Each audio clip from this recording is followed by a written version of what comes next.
Yeah, Shiv, you should probably know. It's me. Not a single soul who watched Succession thought that Tom Wambsgans was going to end up being the absolute boss. Well, Logan Roy didn't have better plans. What about his children? Kendall? A fucking nobody. What about Roman? Shut the fuck up. And old Connor? I might as well sell, right? Or was Shiv the one? A young woman with no experience. A woman, that's a minor. But really, Tom? Nobody bet on Tom, but at the end it was always him since the very beginning. Where's Tom? He's here. He's just there. Oh, well, never mind. This is Succession, ScreenplayWise.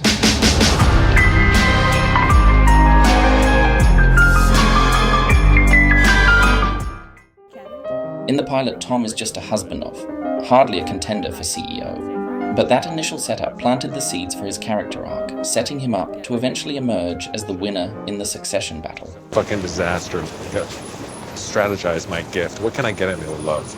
I don't know, my dad doesn't really like things. Isn't like things. No, not really. It needs to say that I respect you, but I'm not awed by you, and that I like you, but I need you to like me before I can love you. So what says that? He's what we storytellers call the perfect underdog. He appears to have no real chance, no genuine power. If Tom were in a room full of other people, Logan would probably dismiss him as An RPI. No real person involved. even though Shiv married him. In her heart, she knows Tom is just a nobody. You're not good enough for me. Oh, right. But does he really have no possibilities at all? Excuse me, executives coming through! Gangway! Alright, I'll concede he's an executive, but let's be clear. He's wormed his way up the ladder at ATN, inch by inch. May as well get my goodies, right? There's no point joining the party unless you get your little dacha. Creator and writer of the show Jesse Armstrong says, Tom the interloper is like an organism that has found a precarious but rewarding perch above some deep oceanic vent and adapted itself to conditions perfectly. That's not a fair characterization. Fair or not, as the show's creator points out, Tom is a chameleon, morphing to fit any scenario, especially under Logan's watchful eye. I'm probably in the firing line, and I just wanted you to know, if you need to strategize, I can be that guy. Or, for that matter, as the CEO-to-be under Lucas Matson. Why don't I get the guy who put the baby inside her instead of the baby lady? Right. Well, I could do it. 'Cause I could definitely do it. He can be a whatever guy, a real shapeshifter. And thanks to that ability, Tom is able to arc from a sycophantic outsider to a power player within the Roy family. In television series, a character's arc unfolds through their seasonal journey, often mirroring a 3-act structure. For Tom Wambsgans, his journey starts on the outside, his inciting incident, proposing to Shiv his ticket into the Roy dynasty. Yes? Yep! The first major turning point. He becomes part of the family, but there's a price to pay. Shiv's demand for an open relationship. Opportunity for something different from the whole box set death march. The box set death march. Yeah. As we move deeper into the narrative, Tom experiences an emotional breakdown. He feels almost betrayed by Shiv, trapped in an unhappy marriage, and unfulfilled despite his pursuit of power and wealth.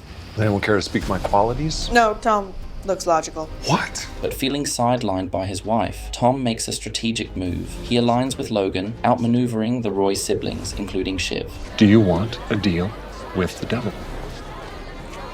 As the final season begins, Tom finds himself in a position of power, yet seemingly unable to climb any higher. If you and Shiv were to bust up, We'll always be good, right? if we're good, we're good. But that's just the surface. To achieve that, he's had to undergo a profound transformation within his inner nature. Tom isn't just any corporate drone, he's a master of the humiliating hustle. He'll endure anything, and I mean anything. Tom! Yes? Sit on the floor! It's fun. Seriously? Yeah, it's a game. Boar on the floor. I feel... Get down! Boar on the floor. Boar on the floor. Kendall, ring the troops. Boar on the floor. Guys, boar on the floor. Get down. Greg, on the floor, Boar. Or on the floor.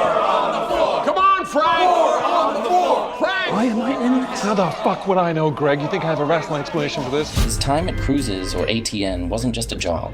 It was a baptism by fire into the cutthroat world of corporate warfare. No, thank you. Please leave me alone, please, thank you. This brutal environment shaped his approach to everything, including his marriage to Shiv. I love you, I do. I just, I wonder if the sad I'd be without you would be less than the sad I get from being with you. So much so that this is probably the last time we see Tom connected to his feelings, and expressing them openly. From this moment on, everything becomes a strategy. Even with Shiv, he doesn't even buy the pregnancy story from her. By you. And this is never a good time to say, but you need to know, so okay. Right. Now you know. Right. That even true? It's a relationship that's less love story, more power play, a dance of manipulation and betrayal. Shiv's cold indifference and emotional games only fueled Tom's transformation from a bumbling wannabe to a ruthless power player. You wanna actually clear the air? Fine. You betrayed me. You were going to see me get sent to fucking prison, Shiv! And then you fobbed me off with that fucking undrinkable wine, and you won't have my baby because you never even thought, honestly, you'd be with me more than like 4 fucking years, I You don't think. offered to go to jail, Tom. You offered because you're servile. You're servile. You are incapable of thinking about anybody other than yourself because your sense of who you are, Shiv, is that fucking Oh, thin. yeah? You read that in Yeah. the book, Tom? You're too fucking transparent to find in a book. You're pathetic. You're pathetic. You're a masochist and you can't even take it. I think you are incapable of love. And I think you are maybe not a good person to have children. Well, that's not very nice to say, is it? I'm sorry. I'm sorry. But you have hurt me more than you can possibly imagine. You? Tom's arc is basically a textbook case of what Robert McKee would dub a degeneration plot. We see his morality erode, shifting from a somewhat decent guy to someone who'll sacrifice anything and anyone for power. Not even Logan catches this in season 1, but here the screenwriter subtly foreshadows the show's finale. You're marrying a man fathoms beneath you because you don't want to risk being betrayed. You're a fucking coward. His story is driven by selfish ambition. Or do we ask? Do we just ask? Do we accelerate the plan? You know, could I consider the big trousers? A relentless pursuit of status. Footstool fiesta. And an ever-growing hunger for control. Back off! This is executive level business! Always with his mate cousin Greg by his side, navigating the treacherous waters of Waystar Royco because... You can't make a Tomlet without breaking some Gregs. But even their ending is tainted by Tom's descent into darkness. You fucked it, man. Quad man. Mattson hates you. Wants to clean up. Fuck. You are a fucking piece of shit.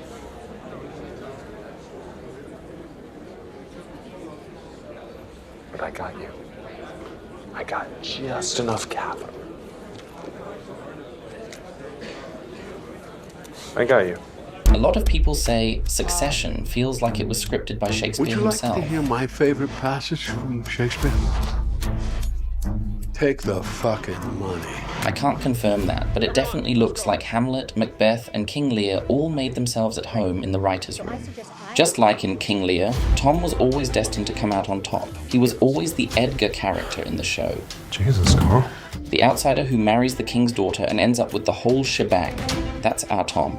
He's done a lot of things. He ate my fucking chicken. So what next? Stick his cock into my potato salad? But he ends up becoming the heir to the Roy Empire. Let's party. Thanks for tuning in to ScreenplayWise. Don't forget to hit subscribe if you're serious about leveling up your writing game. Are you in for this fucking revolution?